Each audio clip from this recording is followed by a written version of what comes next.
लक्ष्मण जी और जानकी जी सहित प्रभु श्री रामचंद्र जी सुंदर घास पत्तों के घर में शोभायमान हैं, मानो कामदेव मुनि का वेश धारण करके पत्नी रति और वसंत ऋतु के साथ सुशोभित हो। उस समय देवता, नाग, किन्नर और दिक्पाल चित्रकूट में आए और श्री रामचंद्र जी ने सब किसी को प्रणाम किया। देवता नेत्रों का लाभ पाकर आनंदित हुए। फूलों की वर्षा करके देव समाज ने कहा, हे नाथ, आज आपका दर्शन पाकर हम सनाथ हो गए। फिर विनती करके उन्होंने अपने दुस्सह दुख सुनाए और दुखों के नाश का आश्वासन पाकर हर्षित होकर अपने अपने स्थानों को चले गए। श्री रघुनाथ जी चित्रकूट में आ बसे हैं। यह समाचार सुन सुनकर बहुत से मुनि आए। रघुकुल के चंद्रमा श्री रामचंद्र जी ने मुदित हुई मुनि मंडली को आते देखकर दंडवत प्रणाम किया। मुनिगण श्री राम जी को हृदय से लगा लेते हैं और सफल होने के लिए आशीर्वाद देते हैं। वे सीता जी, लक्ष्मण जी और श्री रामचंद्र जी की छवि देखते हैं और अपने सारे साधनों को सफल हुआ समझते हैं। प्रभु श्री रामचंद्र जी ने यथा योग्य सम्मान करके मुनि मंडली को विदा किया। वे सब अपने अपने आश्रमों में अब स्वतंत्रता के साथ योग, जप, यज्ञ और तप करने लगे। यह श्री राम जी के आगमन का समाचार जब कोल भीलों ने पाया तो वे ऐसे हर्षित हुए मानो नवों निधियां उनके घर ही पर आ गई हों। वे दोनों में कंद, मूल, फल भर भर कर चले, मानो दरिद्र सोना लूटने चले हों।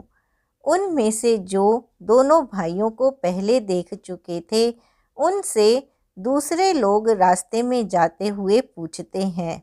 इस प्रकार श्री रामचंद्र जी की सुंदरता कहते सुनते सबने आकर श्री रघुनाथ जी के दर्शन किए। भेंट आगे रखकर वे लोग जोहार करते हैं और अत्यंत अनुराग के साथ प्रभु को देखते हैं। वे मुग्ध हुए जहाँ के तहाँ मानो चित्र लिखे से खड़े हैं।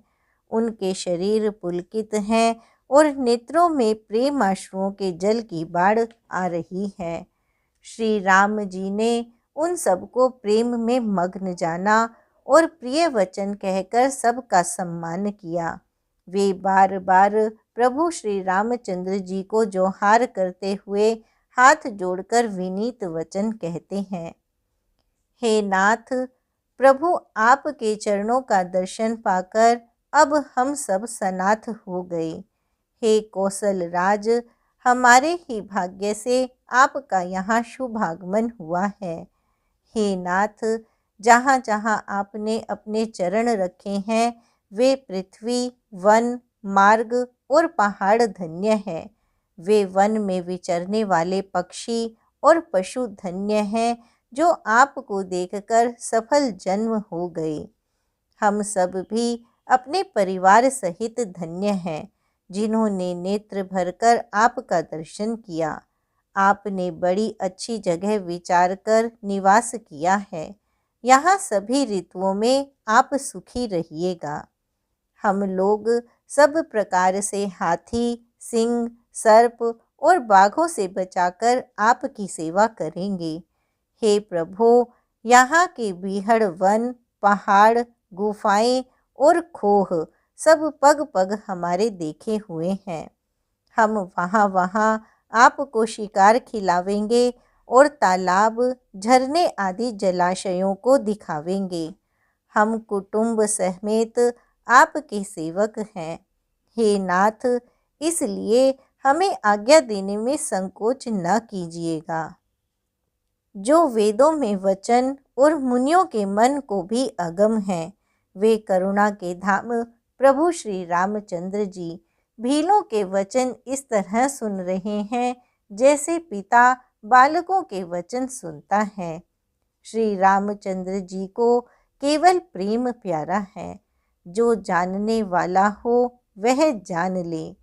तब श्री रामचंद्र जी ने प्रेम से परिपुष्ट हुए कोमल वचन कहकर उन सब वन में विचरण करने वाले लोगों को संतुष्ट किया। फिर उनको विदा किया। वे सिर नवाकर चले और प्रभु के गुण कहते सुनते घर आए। इस प्रकार देवता और मुनियों को सुख देने वाले दोनों भाई सीता जी समेत वन में निवास करने लगे। जब से श्री रघुनाथ जी वन में आकर रहे तब से वन मंगलदायक हो गया। अनेकों प्रकार के वृक्ष फूलते और फलते हैं और उन पर लिपटी हुई सुंदर बेलों के मंडप तने हैं। वे कल्प वृक्ष के समान स्वाभाविक ही सुंदर हैं, मानो वे देवताओं के वन को छोड़कर आए हों। भंवरों की पंक्तियां बहुत ही सुंदर गुंजार करती हैं और सुख देने वाली शीतल मंद सुगंधित हवा चलती रहती है। नीलकंठ, कोयल, तोते, पपीहे, चकवे और चकोर आदि पक्षी कानों को सुख देने वाली और चित्त को चुराने वाली तरह तरह की बोलियां बोलते हैं। हाथी, सिंह, बंदर, सुअर और हिरन ये सब वैर छोड़कर साथ साथ विचरते हैं। शिकार के लिए फिरते हुए श्री रामचंद्र जी की छवि को देखकर पशुओं के समूह विशेष आनंदित होते हैं। जगत में जहाँ तक देवताओं के वन हैं, सब श्री राम जी के वन को देखकर सिहाते हैं। गंगा, सरस्वती, सूर्य कुमारी यमुना, नर्मदा, गोदावरी आदि धन्य नदियाँ, सारे तालाब, समुद्र, नदी और अनेकों नद सब मंदाकिनी की बड़ाई करते हैं। उद्याचल, अस्ताचल, कैलाश, मंदराचल और सुमेरु आदि सब जो देवताओं के रहने के स्थान हैं और हिमालय आदि जितने पर्वत हैं सभी चित्रकूट का यश गाते हैं। विंध्याचल बड़ा आनंदित है, उसके मन में सुख समाता नहीं, क्योंकि उसने बिना परिश्रम ही बहुत बड़ी बड़ाई पाली है। चित्रकूट के पक्षी, पशु, बेल, वृक्ष, तृण, अंकुर आदि की सभी जातियाँ पुण्य की राशि हैं और धन्य हैं। देवता दिन रात ऐसा कहते हैं। आँखों वाले जीव श्री रामचंद्र जी को देखकर जन्म का फल पाकर शोक रहित हो जाते हैं और अचर भगवान की चरण रज का स्पर्श पाकर सुखी होते हैं। यों सभी परम पद मोक्ष के अधिकारी हो गए। वह वन और पर्वत स्वाभाविक ही सुंदर, मंगलमय और अत्यंत पवित्रों को भी पवित्र करने वाला है। उसकी महिमा किस प्रकार कही जाए। जहाँ सुख के समुद्र श्री राम जी ने निवास किया है, क्षीर सागर को त्याग कर और अयोध्या को छोड़कर जहाँ सीता जी, लक्ष्मण जी और श्री रामचंद्र जी आकर रहे, उस वन की जैसी परम शोभा है, उसको हजार मुख वाले जो लाख शेष जी हों तो वे भी नहीं कह सकते। उसे भला मैं किस प्रकार से वर्णन करके कह सकता हूँ। कहीं पोखरे का कछुआ भी मंदराचल उठा सकता है। लक्ष्मण जी मन, वचन और कर्म से श्री रामचंद्र जी की सेवा करते हैं। उनके शील और स्नेह का वर्णन नहीं किया जा सकता। क्षण क्षण पर श्री सीता राम जी के चरणों को देखकर और अपने ऊपर उनका स्नेह जानकर लक्ष्मण जी स्वप्न में भी भाइयों, माता पिता और घर की याद नहीं करते। श्री रामचंद्र जी के साथ सीता जी, अयोध्यापुरी, कुटुंब के लोग और घर की याद भूलकर बहुत ही सुखी रहते हैं। क्षण क्षण पर पति श्री रामचंद्र जी के चंद्रमा के समान मुख को देखकर वे वैसे ही परम प्रसन्न रहती हैं जैसे चकोर कुमारी चकोरी चंद्रमा को देखकर। स्वामी का प्रेम अपने प्रति नित्य बढ़ता हुआ देखकर सीता जी ऐसे हर्षित रहती हैं जैसे दिन में चकवी। सीता जी का मन श्री रामचंद्र जी के चरणों में अनुरक्त है। इससे उनको वन हजारों अवध के समान प्रिय लगता है। प्रियतम श्री रामचंद्र जी के साथ पर्णकुटी प्यारी लगती है। मृग और पक्षी प्यारे कुटुंबियों के समान लगते हैं।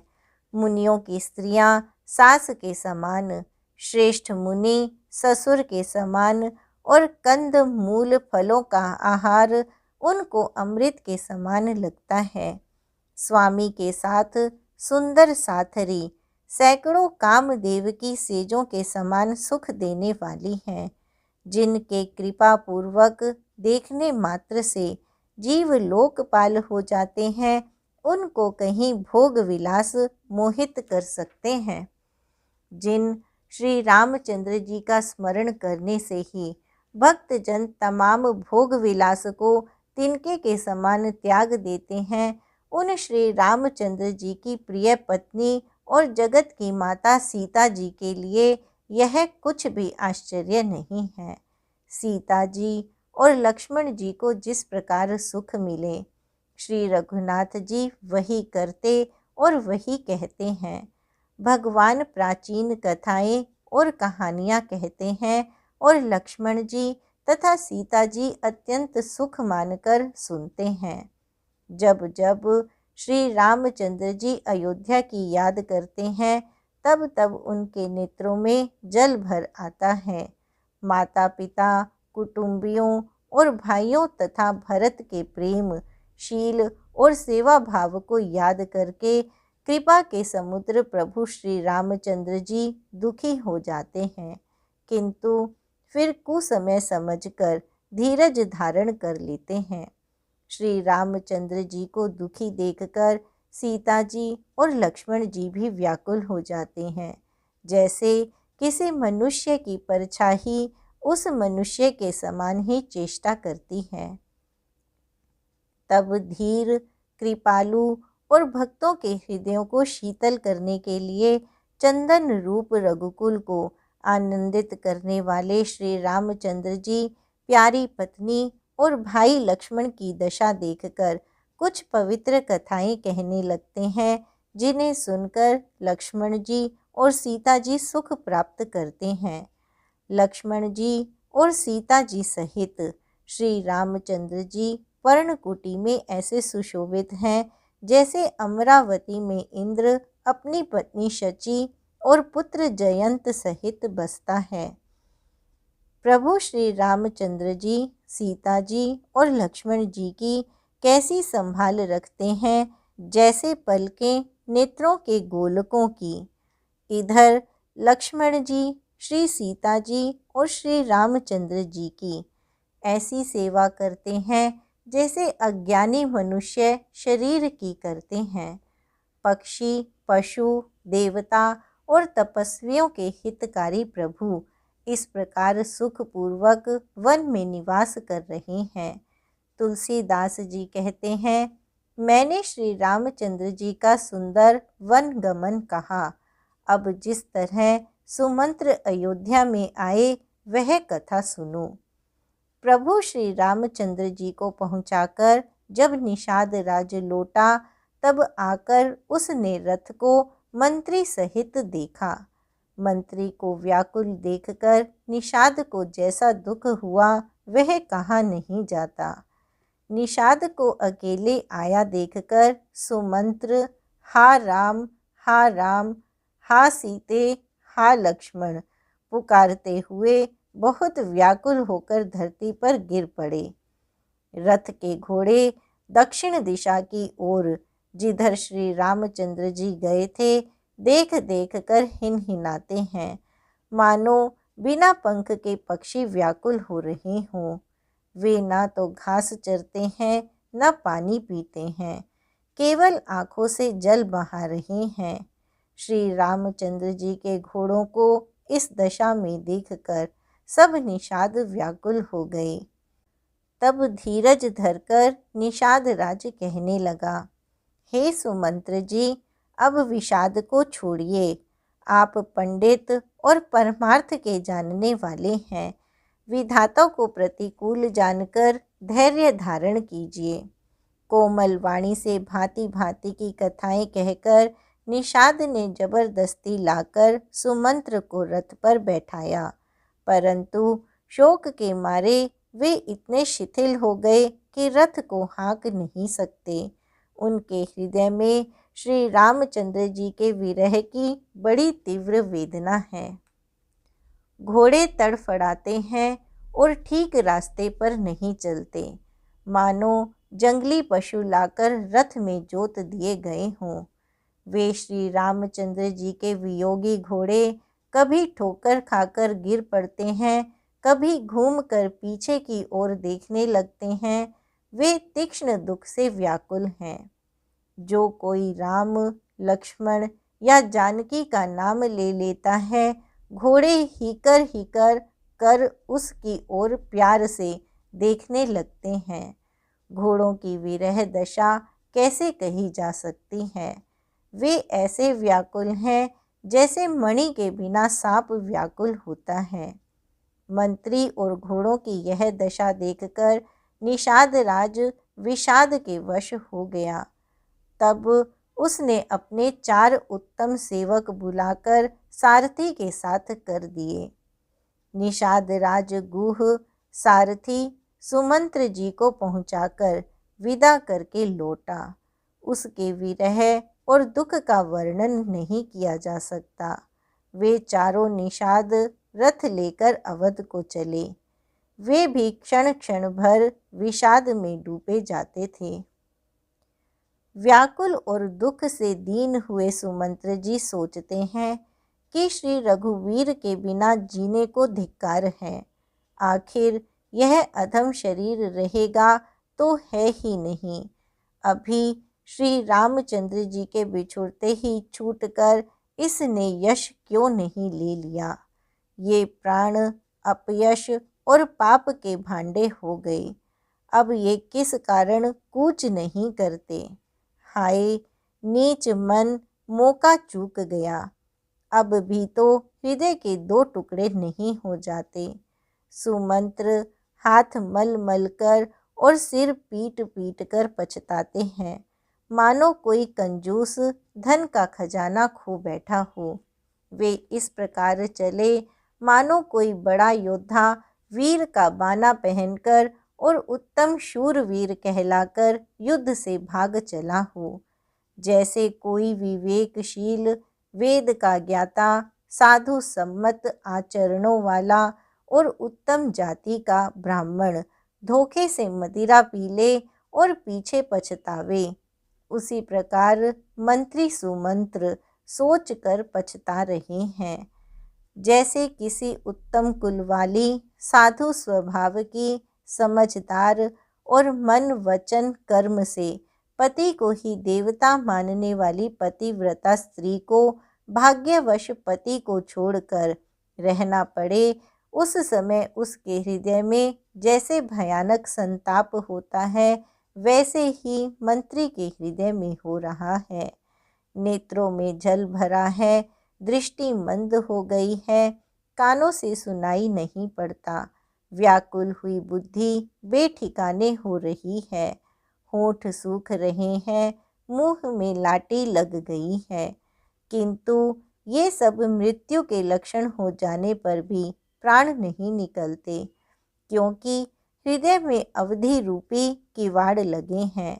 अर्थात 14 वर्ष बीत जाने पर भगवान फिर मिलेंगे, यही आशा रुकावट डाल रही है। सुमंत्र जी के मुख का रंग बदल गया है, जो देखा नहीं जाता। ऐसा मालूम होता है मानो इन्होंने माता पिता को मार डाला हो। उनके मन में राम वियोग रूपी हानि की महान ग्लानि छा रही है। जैसे कोई पापी मनुष्य नरक को जाता हुआ रास्ते में सोच कर रहा हो।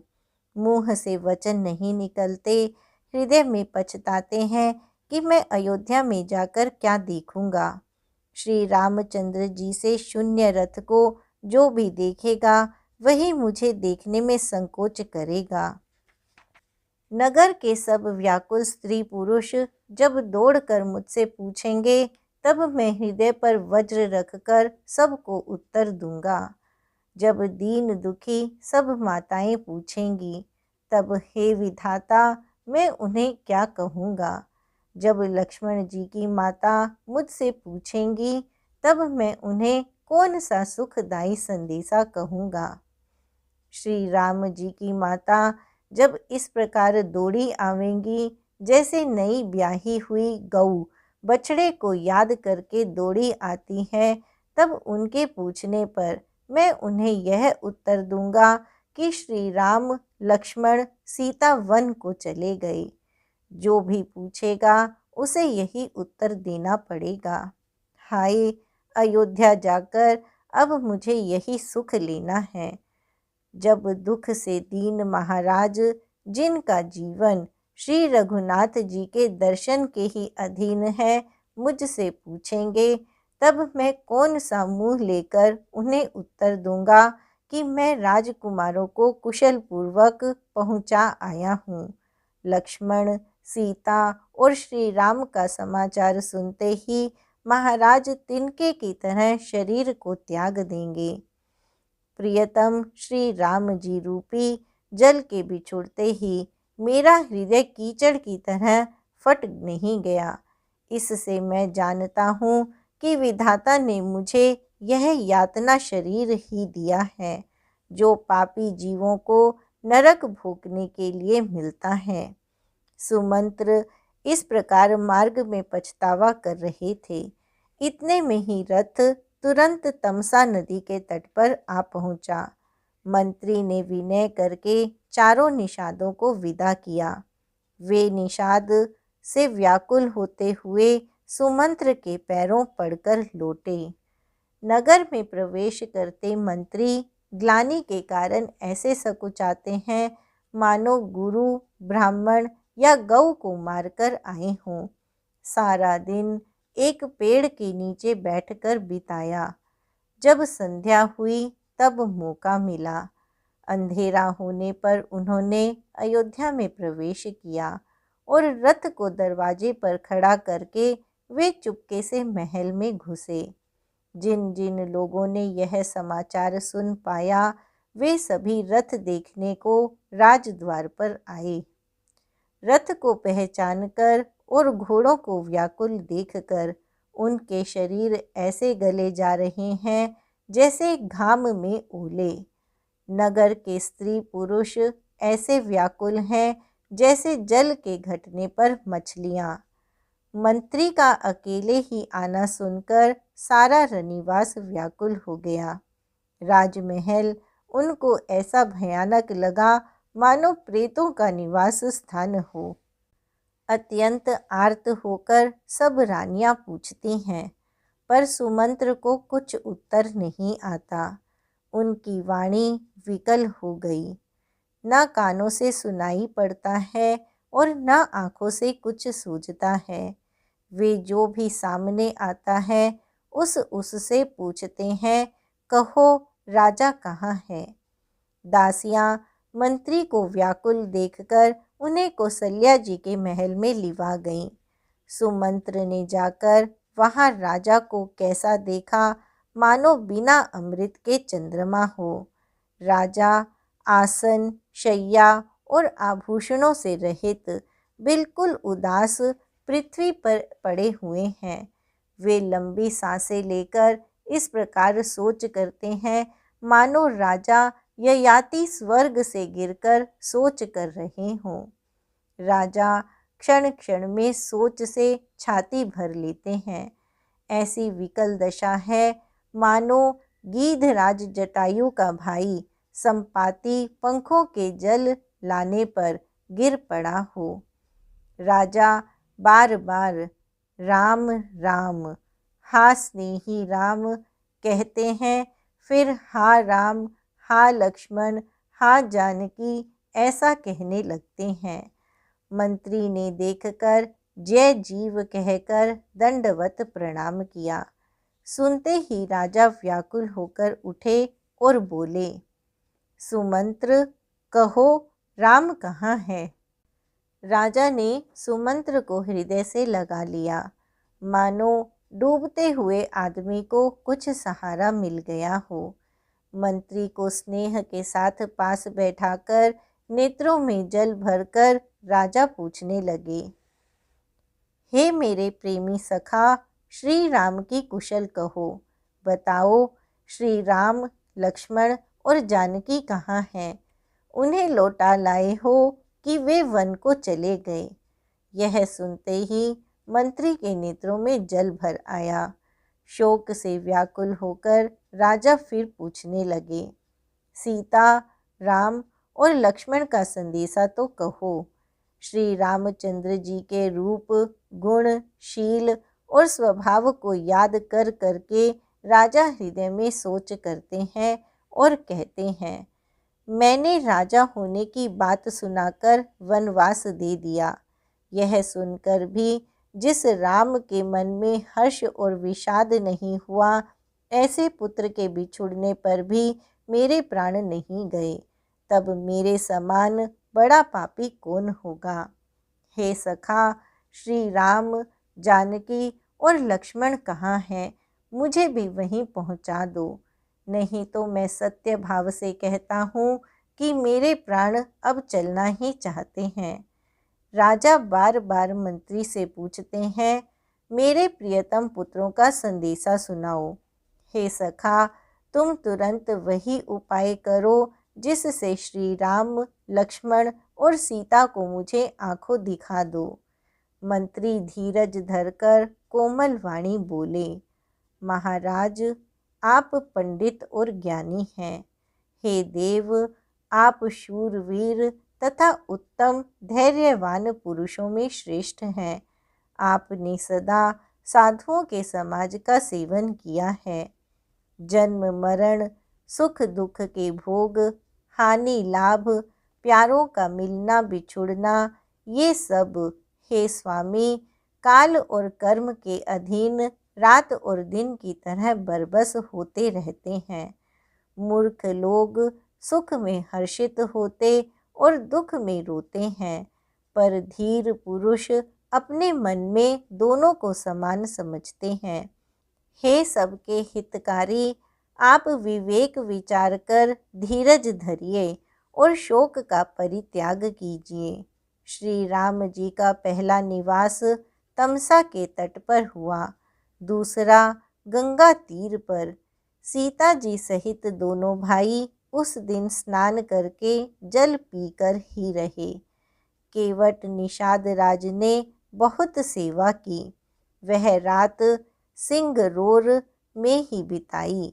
दूसरे दिन सवेरा होते ही बड़ का दूध मंगवाया और उससे श्री राम लक्ष्मण ने अपने सिरों पर जटाओं के मुकुट बनाए। तब श्री रामचंद्र जी के सखा निषाद राज ने नाव मंगवाई। पहले प्रिया सीता जी को उस पर चढ़ाकर फिर श्री रघुनाथ जी चढ़े। फिर लक्ष्मण जी ने धनुष बाण सजाकर रखे और प्रभु श्री रामचंद्र जी की आज्ञा पाकर स्वयं चढ़े। मुझे व्याकुल देखकर श्री रामचंद्र जी धीरज धरकर मधुर वचन बोले, हे तात, पिताजी से मेरा प्रणाम कहना और मेरी ओर से बार बार उनके चरण कमल पकड़ना। फिर पांव पकड़कर विनती करना कि हे पिताजी, आप मेरी चिंता न कीजिए। आपकी कृपा, अनुग्रह और पुण्य से वन में और मार्ग में हमारा कुशल मंगल होगा। हे पिताजी, आपके अनुग्रह से मैं वन जाते हुए सब प्रकार का सुख पाऊंगा। आज्ञा का भली भांति पालन करके चरणों का दर्शन करने कुशल पूर्वक फिर लौट आऊंगा। सब माताओं के पैरों पड़ पड़कर उनका समाधान करके और उनसे बहुत विनती करके तुलसीदास कहते हैं, तुम वही प्रयत्न करना जिसमें कौशलपति पिताजी कुशल रहें। बार बार चरण कमलों को पकड़कर गुरु वशिष्ठ जी से मेरा संदेशा कहना कि वे वही उपदेश दें जिससे अवधपति पिताजी मेरा सोच ना करें। हे तात, सब पूर्ववासियों और कुटुंबियों से निहोरा करके मेरी विनती सुनाना कि वही मनुष्य मेरा सब प्रकार से हितकारी है जिसकी चेष्टा से महाराज सुखी रहें। भरत के आने पर उनको मेरा संदेशा कहना कि राजा का पद पा जाने पर नीति न छोड़ देना, कर्म, वचन और मन से प्रजा का पालन करना और सब माताओं को समान जानकर उनकी सेवा करना। और हे भाई, पिता, माता और स्वजनों की सेवा करके भाईपने को अंत तक निभाना। हे तात, राजा को उसी प्रकार से रखना जिससे वे कभी किसी तरह भी मेरा सोच ना करें।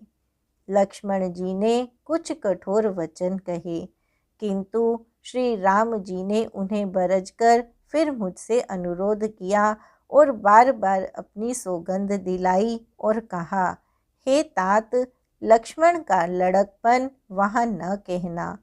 प्रणाम कर सीता जी भी कुछ कहने लगी थीं, परंतु स्नेहवश वे शिथिल हो गईं। उनकी वाणी रुक गई, नेत्रों में जल भर आया और शरीर रोमांच से व्याप्त हो गया। उसी समय श्री रामचंद्र जी का रुख पाकर केवट ने पार जाने के लिए नाव चला दी। इस प्रकार रघुवंश तिलक श्री रामचंद्र जी चल दिए और मैं छाती पर वज्र रखकर खड़ा खड़ा देखता रहा। मैं अपने क्लेश को कैसे कहूँ, जो श्री राम जी का यह संदेशा लेकर जीता ही लौट आया। ऐसा कहकर मंत्री की वाणी रुक गई और वे हानि की ग्लानि और सोच के वश हो गए। सारथी सुमंत्र के वचन सुनते ही राजा पृथ्वी पर गिर पड़े। उनके हृदय में भयानक जलन होने लगी। वे तड़पने लगे। उनका मन भीषण मोह से व्याकुल हो गया, मानो मछली को मांझा व्याप गया हो, पहली वर्षा का जल लग गया हो। सब रानियां विलाप करके रो रही हैं। उस महान विपत्ति का कैसे वर्णन किया जाए। उस समय के विलाप को सुनकर दुख को भी दुख लगा और धीरज का भी धीरज भाग गया। राजा के रावले में रोने का शोर सुनकर अयोध्या भर में बड़ा भारी कोहराम मच गया। ऐसा जान पड़ता था मानो पक्षियों के विशाल वन में रात के समय कठोर वज्र गिरा हो। राजा के प्राण कंठ में आ गए, मानो मणि के बिना सांप व्याकुल हो गया हो। इंद्रियां सब बहुत ही विकल हो गईं, मानो बिना जल के तालाब में कमलों का वन मुरझा गया हो। कौसल्या जी ने राजा को बहुत दुखी देखकर अपने हृदय में जान लिया कि अब सूर्य कुल का सूर्य अस्त हो चला। तब श्री रामचंद्र जी की माता कौसल्या हृदय में धीरज धरकर समय के अनुकूल वचन बोली।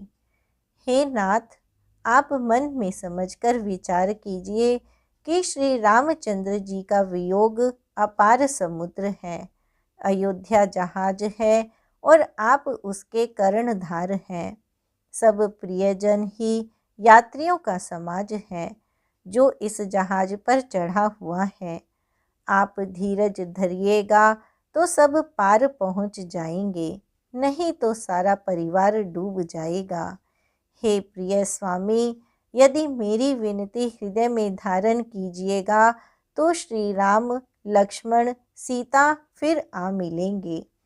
प्रिय पत्नी कौसल्या के कोमल वचन सुनते हुए राजा ने आंखें खोलकर देखा, मानो तड़पती हुई दीन मछली पर कोई शीतल जल छिड़क रहा हो। धीरज धरकर राजा उठ बैठे और बोले, सुमंत्र, कहो कृपालु श्री राम कहाँ हैं, लक्ष्मण कहाँ है, स्नेही राम कहाँ है और मेरी प्यारी बहू जानकी कहाँ है। राजा व्याकुल होकर बहुत प्रकार से विलाप कर रहे हैं। वह रात युग के समान बड़ी हो गई, बीतती ही नहीं। राजा को अंधे तपस्वी के शाप की याद आ गई। उन्होंने सब कथा कौशल्या को कह सुनाई। इस इतिहास का वर्णन करते करते राजा व्याकुल हो गए और कहने लगे कि श्री राम के बिना जीने की आशा को धिक्कार है। मैं उस शरीर को रखकर क्या करूँगा जिसने मेरा प्रेम का प्रण नहीं निभाया। हा रघुकुल को आनंद देने वाले मेरे प्राण प्यारे राम, तुम्हारे बिना जीते हुए मुझे बहुत दिन बीत गए। हा जानकी, लक्ष्मण, हा रघुवर, हा पिता के चित्त रूपी चातक के हित करने वाले मेघ। राम राम कहकर, फिर राम कहकर, फिर राम राम कहकर और फिर राम कहकर राजा श्री राम के विरह में शरीर त्याग कर सुरलोक को सिधार गए। जीने और मरने का फल तो दशरथ जी ने ही पाया, जिनका निर्मल यश अनेकों ब्रह्मांडों में छा गया। जीते जी तो श्री रामचंद्र जी के चंद्रमा के समान मुख को देखा और श्री राम के विरह को निमित्त बनाकर अपना मरण सुधार लिया। सब रानियां शोक के मारे व्याकुल होकर रो रही हैं।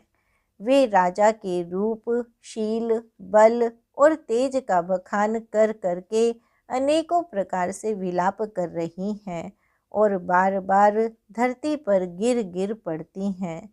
दास दासी गण व्याकुल होकर विलाप कर रहे हैं और नगर निवासी घर घर रो रहे हैं। कहते हैं कि आज धर्म की सीमा, गुण और रूप के भंडार सूर्यकुल के सूर्य अस्त हो गए। सब कैकेयी को गालियां देते हैं, जिसने संसार भर को बिना नेत्र का कर दिया। इस प्रकार विलाप करते रात बीत गई। प्रातःकाल सब बड़े बड़े ज्ञानी मुनि आए। तब वशिष्ठ मुनि ने समय के अनुकूल अनेक इतिहास कहकर अपने विज्ञान के प्रकाश से सबका शोक दूर किया। वशिष्ठ जी ने नाव में तेल भरवाकर राजा के शरीर को उसमें रखवा दिया। फिर दूतों को बुलवाकर उनसे ऐसा कहा, तुम लोग जल्दी दौड़कर भरत के पास जाओ। राजा की मृत्यु का समाचार कहीं किसी से ना कहना। जाकर भरत से इतना ही कहना कि दोनों भाइयों को गुरुजी ने बुलवा भेजा है। मुनि की आज्ञा सुनकर दूत दौड़े। वे अपने वेग से उत्तम घोड़ों को भी लजाते हुए चले। जब से अयोध्या में अनर्थ प्रारंभ हुआ, तभी से भरत जी को अपशकुन होने लगे। वे रात को भयंकर स्वप्न देखते थे और जागने पर करोड़ों तरह की बुरी बुरी कल्पनाएं किया करते थे। अनिष्ट शांति के लिए वे प्रतिदिन ब्राह्मणों को भोजन कराकर दान देते थे। अनेकों विधियों से रुद्राभिषेक करते थे। महादेव जी को हृदय में मनाकर उनसे माता पिता, कुटुंबी और भाइयों का कुशल क्षेम मांगते थे। भरत जी इस प्रकार मन में चिंता कर रहे थे कि दूत आ पहुँचे। गुरु जी की आज्ञा कानों से सुनते ही वे गणेश जी को मनाकर चल पड़े।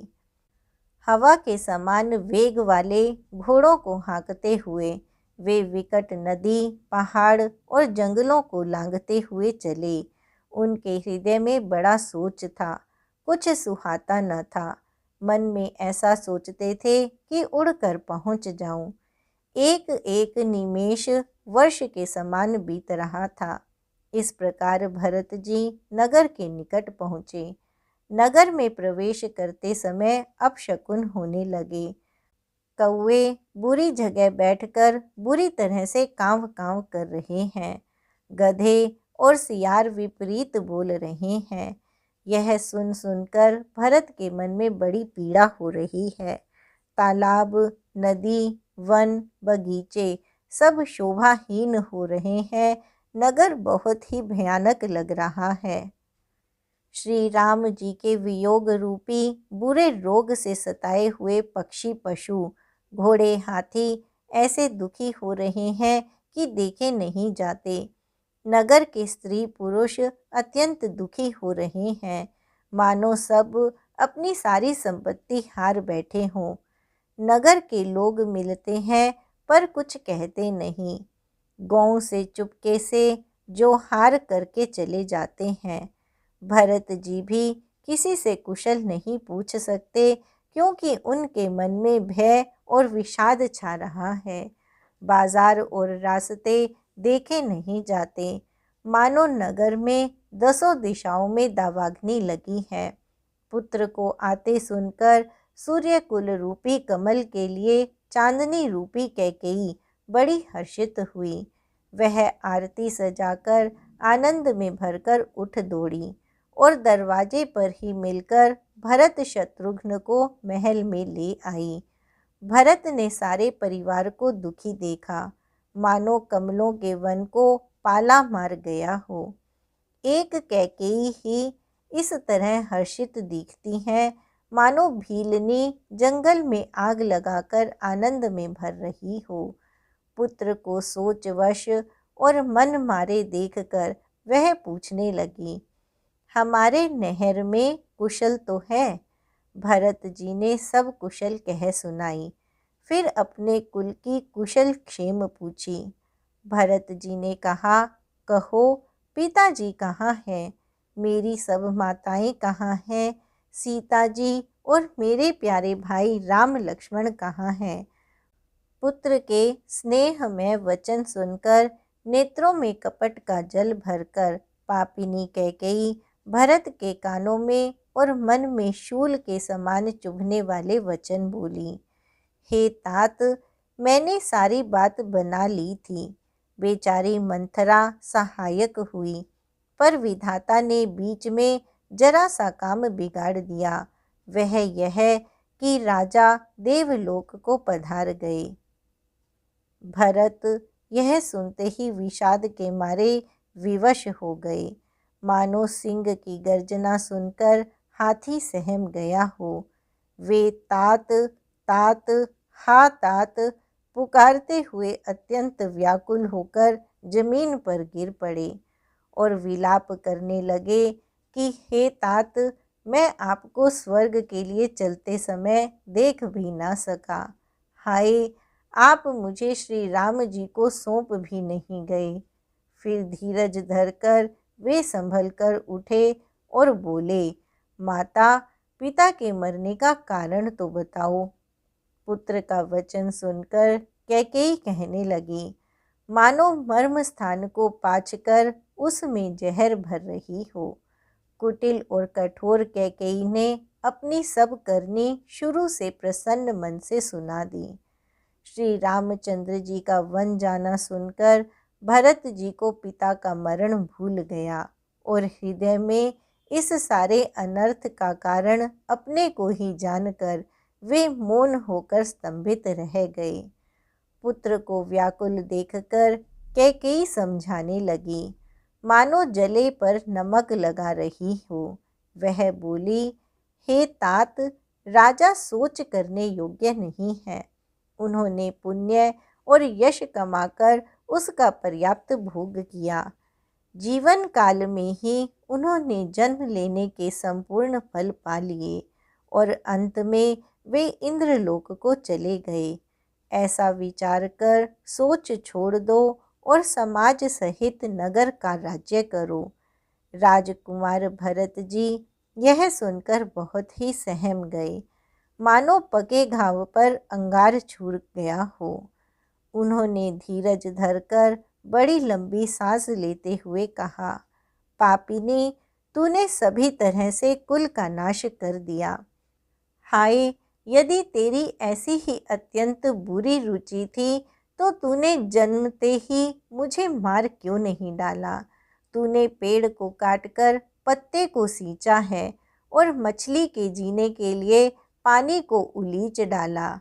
मुझे सूर्यवंश, दशरथ जी पिता और लक्ष्मण से भाई मिले, पर हे जननी, मुझे जन्म देने वाली माता तू हुई। क्या किया जाए, विधाता से कुछ भी वश नहीं चलता। अरे कुमति, जब तूने हृदय में यह बुरा विचार ठाना, उसी समय तेरे हृदय के टुकड़े टुकड़े क्यों ना हो गए।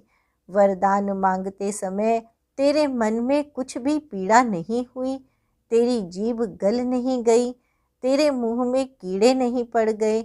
राजा ने तेरा विश्वास कैसे कर लिया। जान पड़ता है विधाता ने मरने के समय उनकी बुद्धि हर ली थी। स्त्रियों के हृदय की गति विधाता भी नहीं जान सके। वह संपूर्ण कपट, पाप और अवगुणों की खान है।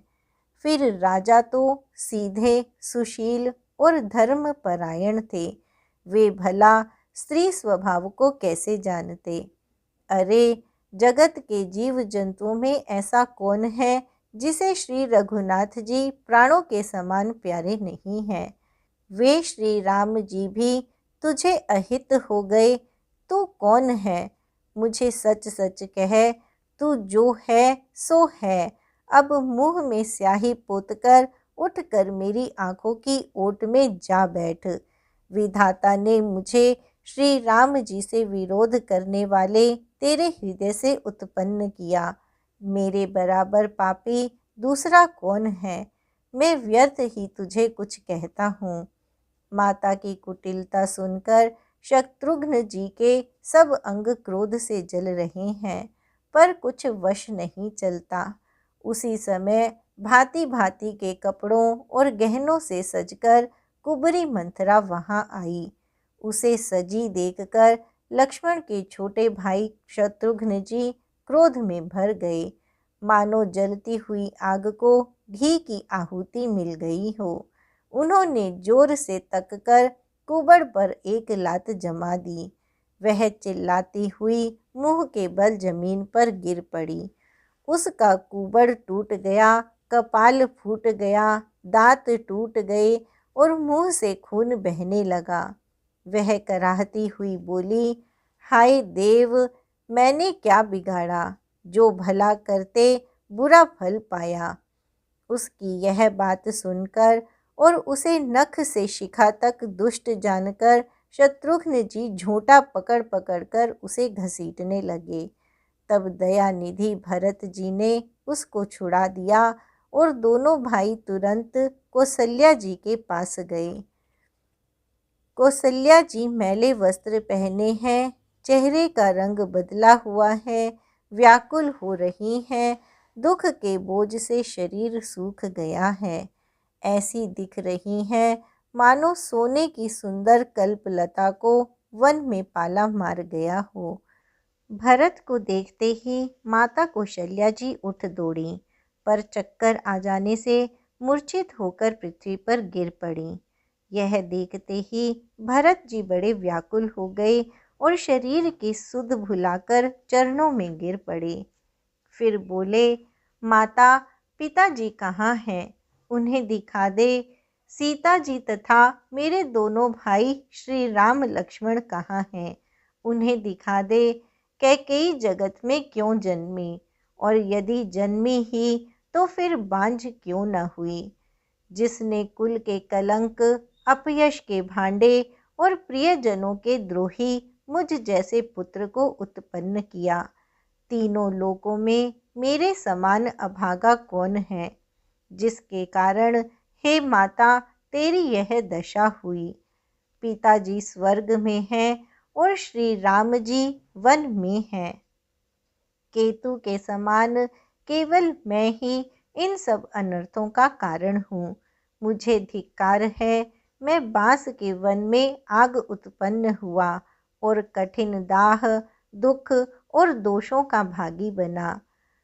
भरत जी के कोमल वचन सुनकर माता कौशल्या जी फिर संभल कर उठी। उन्होंने भरत को उठाकर छाती से लगा लिया और नेत्रों से आंसू बहाने लगी। सरल स्वभाव वाली माता ने बड़े प्रेम से भरत जी को छाती से लगा लिया, मानो श्री राम जी ही लौट कर आ गए हों। फिर लक्ष्मण जी के छोटे भाई शत्रुघ्न को हृदय से लगाया। शोक और स्नेह हृदय में समाता नहीं है। कौशल्या जी का स्वभाव देखकर सब कोई कह रहे हैं, श्री राम की माता का ऐसा स्वभाव क्यों न हो। माता ने भरत जी को गोद में बैठा लिया और उनके आंसू पोंछकर कोमल वचन बोली, हे वत्स, मैं बलैया लेती हूँ, तुम अब भी धीरज धरो। बुरा समय जानकर शोक त्याग दो। काल और कर्म की गति अमिट जानकर हृदय में हानि और ग्लानि मत मानो। हे तात, किसी को दोष मत दो। विधाता मुझको सब प्रकार से उल्टा हो गया है, जो इतने दुख पर भी मुझे जिला रहा है।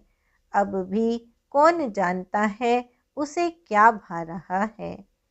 हे तात, पिता की आज्ञा से श्री रघुवीर ने भूषण वस्त्र त्याग दिए और वल्कल वस्त्र पहन लिए। उनके हृदय में न कुछ विषाद था न हर्ष। उनका मुख प्रसन्न था, मन में न आसक्ति थी न रोष। सबका सब तरह से संतोष कराकर वे वन को चले।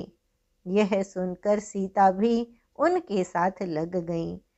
श्री राम के चरणों की अनुरागिनी वे किसी तरह न रहीं।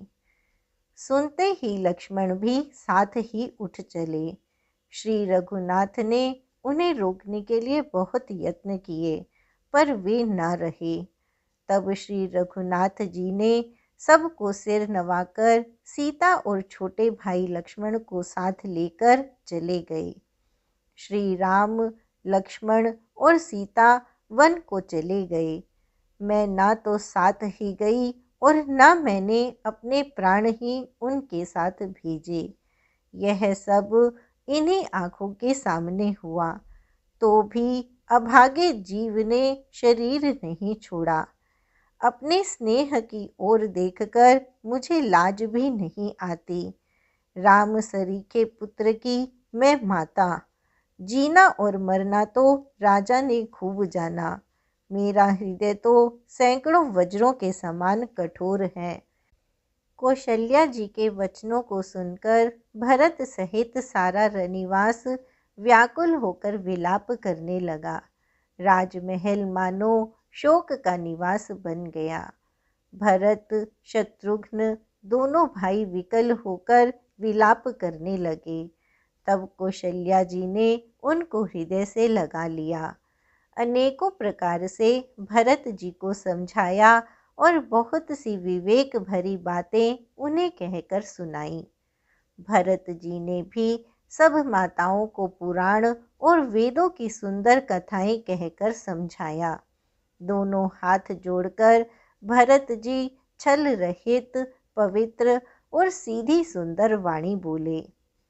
जो पाप माता पिता और पुत्र के मारने से होते हैं और जो गौशाला और ब्राह्मणों के नगर जलाने से होते हैं, जो पाप स्त्री और बालक की हत्या करने से होते हैं और जो मित्र और राजा को जहर देने से होते हैं, कर्म, वचन और मन से होने वाले जितने पातक एवं उपपातक बड़े छोटे पाप हैं, जिनको कवि लोग कहते हैं, हे विधाता, यदि इस काम में मेरा मत हो तो हे माता, वे सब पाप मुझे लगें। जो लोग श्री हरि और श्री शंकर जी के चरणों को छोड़कर भयानक भूत प्रेतों को भजते हैं, हे माता, यदि इसमें मेरा मत हो तो विधाता मुझे उनकी गति दे।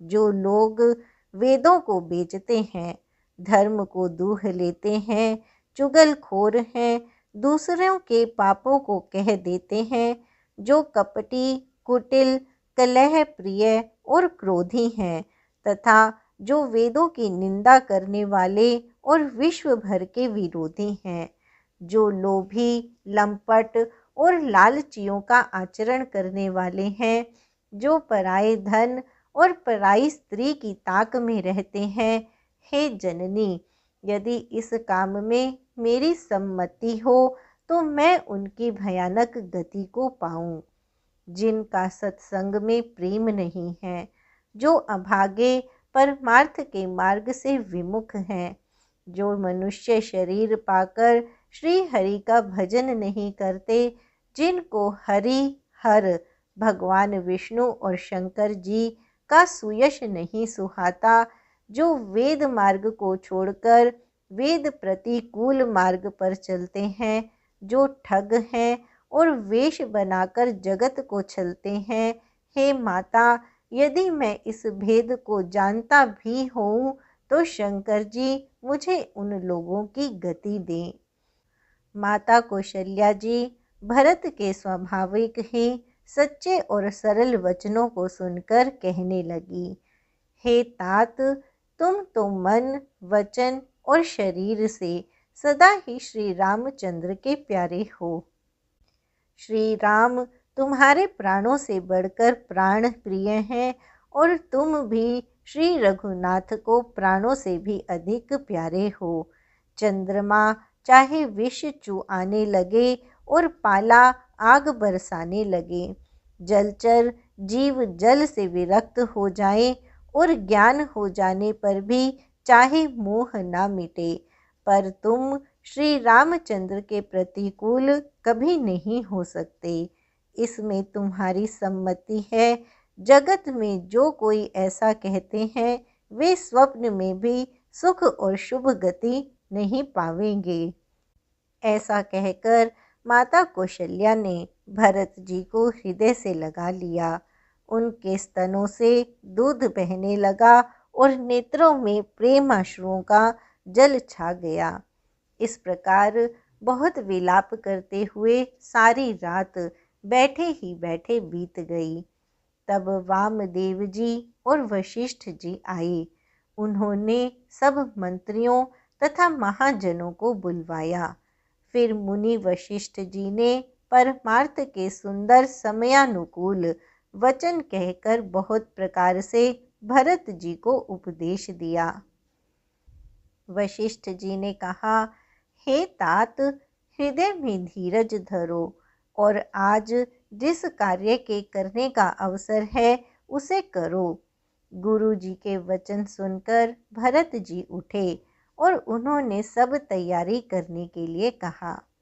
वेदों में बताई हुई विधि से राजा की देह को स्नान कराया गया और परम विचित्र विमान बनाया गया।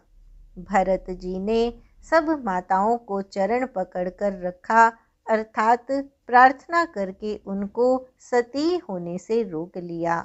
वे रानियां भी श्री राम के दर्शन की अभिलाषा से रह गईं। चंदन और अगर के तथा और भी अनेकों प्रकार के अपार सुगंध द्रव्यों के बहुत से बोझ आए। सरयू जी के तट पर सुंदर चिता रचकर बनाई गई, जो ऐसी मालूम होती थी मानो स्वर्ग की सुंदर सीढ़ी हो। इस प्रकार सब दाह क्रिया की गई और सबने विधि पूर्वक स्नान करके तिलांजलि दी। फिर वेद, स्मृति और पुराण सब का मत निश्चय करके उसके अनुसार भरत जी ने पिता का 10 गात्र विधान किया। मुनि श्रेष्ठ वशिष्ठ जी ने जहाँ जैसी आज्ञा दी, वहाँ भरत जी ने सब वैसा ही हजारों प्रकार से किया। शुद्ध हो जाने पर विधि पूर्वक सब दान दिए। गौएं तथा घोड़े, हाथी आदि अनेक प्रकार की सवारियां, सिंहासन, गहने, कपड़े, अन्न, पृथ्वी, धन और मकान भरत जी ने दिए। भूदेव ब्राह्मण दान पाकर परिपूर्ण काम हो गए। उनकी सारी मनोकामनाएं अच्छी तरह से पूरी हो गईं। पिताजी के लिए भरत जी ने जैसी करनी की वह लाखों मुखों से भी वर्णन नहीं की जा सकती। तब शुभ दिन शोध कर श्रेष्ठ मुनि वशिष्ठ जी आए और उन्होंने मंत्रियों तथा सब महाजनों को बुलवाया। सब लोग राजसभा में जाकर बैठ गए। तब मुनि ने भरत जी तथा शत्रुघ्न जी दोनों भाइयों को बुलवा भेजा। भरत जी को वशिष्ठ जी ने अपने पास बैठा लिया और नीति तथा धर्म से भरे हुए वचन कहे। पहले तो कैकेयी ने जैसी कुटिल करनी की थी, श्रेष्ठ मुनि ने वह सारी कथा कही। फिर राजा के धर्म व्रत और सत्य की सराहना की, जिन्होंने शरीर त्याग कर प्रेम को निभाा। श्री रामचंद्र जी के गुण, शील और स्वभाव का वर्णन करते करते तो मुनि राज के नेत्रों में जल भर आया और वे शरीर से पुलकित हो गए। फिर लक्ष्मण जी और सीता जी के प्रेम की बड़ाई करते हुए ज्ञानी मुनि शोक और स्नेह में मग्न हो गए। मुनिनाथ ने विलख कर कहा, हे भरत सुनो, भावी बड़ी बलवान है। हानि लाभ, जीवन मरण और यश अपयश, ये सब विधाता के हाथ हैं। ऐसा विचार कर किसे दोष दिया जाए और व्यर्थ किस पर क्रोध किया जाए। हे तात, मन में विचार करो, राजा दशरथ सोच करने के योग्य नहीं है। सोच उस ब्राह्मण का करना चाहिए जो वेद नहीं जानता और जो अपना धर्म छोड़कर विषय भोग में ही लीन रहता है। उस राजा का सोच करना चाहिए जो नीति नहीं जानता और जिसको प्रजा प्राणों के समान प्यारी नहीं है। उस वैश्य का सोच करना चाहिए जो धनवान होकर भी कंजूस है और जो अतिथि सत्कार तथा शिव जी की भक्ति करने में कुशल नहीं है। उस शूद्र का शोक करना चाहिए जो ब्राह्मणों का अपमान करने वाला, बहुत बोलने वाला, मान बढ़ाई चाहने वाला और ज्ञान का घमंड रखने वाला है। पुनः उस स्त्री का सोच करना चाहिए जो पति को छलने वाली, कुटिल, कलह प्रिय और स्वेच्छाचारिणी है। उस ब्रह्मचारी का सोच करना चाहिए जो अपने ब्रह्मचर्य व्रत को छोड़ देता है और गुरु की आज्ञा के अनुसार नहीं चलता। उस गृहस्थ का सोच करना चाहिए जो मोहवश कर्म मार्ग का त्याग कर देता है। उस सन्यासी का सोच करना चाहिए जो दुनिया के प्रपंच में फंसा हुआ है और ज्ञान वैराग्य से हीन है। वानप्रस्थ वही सोच करने योग्य है जिसको तपस्या छोड़कर भोग अच्छे लगते हैं। सोच उसका करना चाहिए जो चुगलखोर है, बिना ही कारण क्रोध करने वाला है तथा माता पिता, गुरु एवं भाई बंधुओं के साथ विरोध रखने वाला है। सब प्रकार से उसका सोच करना चाहिए जो दूसरों का अनिष्ट करता है, अपने ही शरीर का पोषण करता है और बड़ा भारी निर्दयी है। और वह तो सभी प्रकार से सोच करने योग्य है जो छल छोड़कर हरि का भक्त नहीं होता। कौशल राज दशरथ जी सोच करने योग्य नहीं है, जिनका प्रभाव 14 लोकों में प्रकट है। हे भरत, तुम्हारे पिता जैसा राजा तो न हुआ है, न है और न अब होने का ही है। ब्रह्मा, विष्णु, शिव, इंद्र और दिक्पाल सभी दशरथ जी के गुणों की कथाएं कहा करते हैं। हे तात, कहो उनकी बढ़ाई कोई किस प्रकार करेगा जिनके श्री राम, लक्ष्मण, तुम और शत्रुघ्न सरीखे पवित्र पुत्र हैं। राजा सब प्रकार से बड़भागी थे, उनके लिए विषाद करना व्यर्थ है। यह सुन और समझकर सोच त्याग दो और राजा की आज्ञा सिर चढ़ाकर तदनुसार करो। राजा ने राजपद तुमको दिया है, पिता का वचन तुम्हें सत्य करना चाहिए। जिन्होंने वचन के लिए ही श्री रामचंद्र जी को त्याग दिया और राम विरह की अग्नि में अपने शरीर की आहुति दे दी। राजा को वचन प्रिय थे, प्राण प्रिय नहीं थे। इसलिए हे तात, पिता के वचनों को प्रमाण करो, राजा की आज्ञा सिर चढ़ाकर पालन करो, इसमें तुम्हारी सब तरह भलाई है। परशुराम जी ने पिता की आज्ञा रखी और माता को मार डाला। सब लोग इस बात के साक्षी हैं। राजा ययाति के पुत्र ने पिता को अपनी जवानी दे दी। पिता की आज्ञा पालन करने से उन्हें पाप और अपयश नहीं हुआ। जो अनुचित और उचित का विचार छोड़कर पिता के वचनों का पालन करते हैं, वे यहाँ सुख और सुयश के पात्र होकर अंत में स्वर्ग में निवास करते हैं। राजा का वचन अवश्य सत्य करो, शोक त्याग दो और प्रजा का पालन करो। ऐसा करने से स्वर्ग में राजा संतोष पावेंगे और तुमको पुण्य और सुंदर यश मिलेगा, दोष नहीं लगेगा। यह वेद में प्रसिद्ध है और स्मृति पुराण आदि सभी शास्त्रों के द्वारा सम्मत है कि पिता जिसको दे वही राज तिलक पाता है। इसलिए तुम राज्य करो, ग्लानि का त्याग कर दो। मेरे वचन को हित समझकर मानो।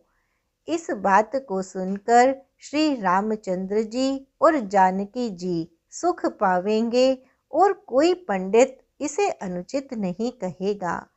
कौसल्या जी आदि तुम्हारी सब माताएं भी प्रजा के सुख से सुखी होंगी।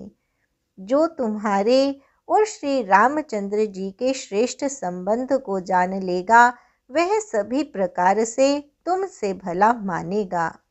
श्री रामचंद्र जी के लौट आने पर राज्य उन्हें सौंप देना और सुंदर स्नेह से उनकी सेवा करना। मंत्री हाथ जोड़कर कह रहे हैं, गुरु जी की आज्ञा का अवश्य ही पालन कीजिए। श्री रघुनाथ जी के लौट आने पर जैसा उचित हो तब फिर वैसा ही कीजिएगा। कौशल्या जी भी धीरज धरकर कह रही हैं, हे पुत्र, गुरु जी की आज्ञा पथ्य रूप है, उसका आदर करना चाहिए और हित मानकर उसका पालन करना चाहिए। काल की गति को जानकर विषाद का त्याग कर देना चाहिए। श्री रघुनाथ जी वन में हैं। महाराज स्वर्ग का राज्य करने चले गए और हे तात, तुम इस प्रकार कातर हो रहे हो। हे पुत्र, कुटुंब, प्रजा, मंत्री और सब माताओं के सब के एक तुम ही सहारे हो। विधाता को प्रतिकूल और काल को कठोर देखकर धीरज धरो। माता तुम्हारी बलिहारी जाती है। गुरु की आज्ञा को सिर चढ़ाकर उसी के अनुसार कार्य करो और प्रजा का पालन कर कुटुंबियों का दुख हरो। भरत जी ने गुरु के वचनों और मंत्रियों के अभिनंदन को सुना, जो उनके हृदय के लिए मानो चंदन के समान शीतल थे। फिर उन्होंने शील, स्नेह और सरलता के रस में सनी हुई माता कौशल्या की कोमल वाणी सुनी। सरलता के रस में सनी हुई माता की वाणी सुनकर भरत जी व्याकुल हो गए। उनके नेत्र कमल जल बहाकर हृदय के विरह रूपी नवीन अंकुर को सींचने लगे। नेत्रों के आंसुओं ने उनके वियोग दुख को बहुत ही बढ़ाकर उन्हें अत्यंत व्याकुल कर दिया। उनकी वह दशा देखकर उस समय सबको अपने शरीर की सुध भूल गई। तुलसीदास जी कहते हैं, स्वाभाविक प्रेम की सीमा श्री भरत जी की सब लोग आदर पूर्वक सराहना करने लगे। धैर्य की धुरी को धारण करने वाले भरत जी धीरज धरकर कमल के समान हाथों को जोड़कर वचनों को मानो अमृत में डुबाकर सबको उचित उत्तर देने लगे।